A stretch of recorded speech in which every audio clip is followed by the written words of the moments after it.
Okay, Imam Zayed, you want to take that one? Well, most of scholars say that interest, whether you earn it or you give it to somebody, is haram. إن الله طيب ولا يقبل إلا الطيب. Prophet Muhammad ﷺ said, Allah subhanahu wa ta'ala is good, does not accept anything but a good given to him.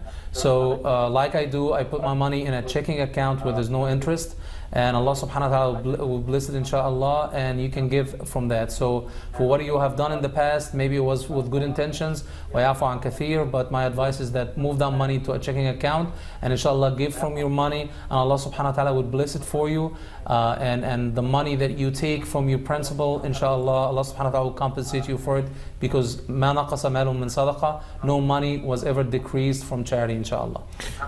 So did that answer your question, Mr. Chaudhry? Did that answer your question, Mr. Chaudhry? Yes. Thank you very much. Alhamdulillah. And I have another question. Okay. Thank you very much. Alhamdulillah. Can you turn down the volume on your TV so we can hear you better? My question is that, as I understand, the insurance is haram also. But here, if I want to drive, I have to, car insurance and a lot of kind of insurance, except life insurance. So what should we do?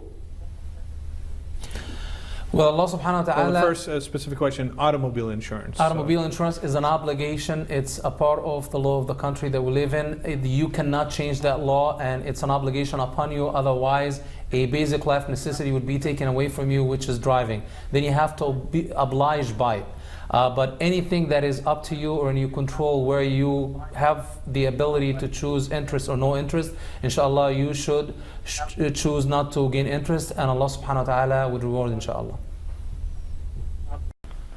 Well, just because a mortgage company is Sharia compliant doesn't mean that they're not going to take a risk based on someone's credit worthiness. I don't think there's anything inherently wrong with these companies checking up on credit, but I'll let Imam Zayed address, as he has before, about the Sharia compliant companies. Reba and mortgage is haram.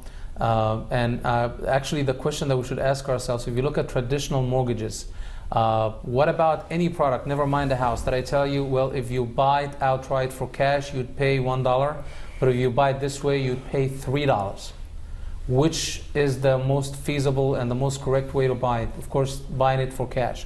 So people like to buy houses, they think that over 20, 30 years the house would appreciate and they're going to make a lot of money, but they actually making money because they are forced every month to put away a certain amount of money in a corrupt system, but down the road the laws of nature would make it profitable for them. So it's not the mortgage or it's not buying the house, it's that they save somehow in a mechanical, systematic way every month.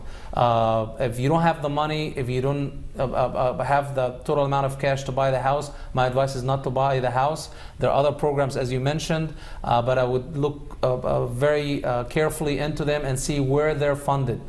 They could have a lot of Muslim names and Islamic titles and Sharia compliant, but the source of the money is the same mortgage company, Freddie Mac or any other traditional mortgages. So it's not a basic life necessity. It's not something that we need to do, otherwise we won't survive. So I ask people to obey Allah subhanahu wa ta'ala, and it is Allah subhanahu wa ta'ala who would bless the money, who would give us the profits, who would give us peace and safety and security when we obey him inshallah. So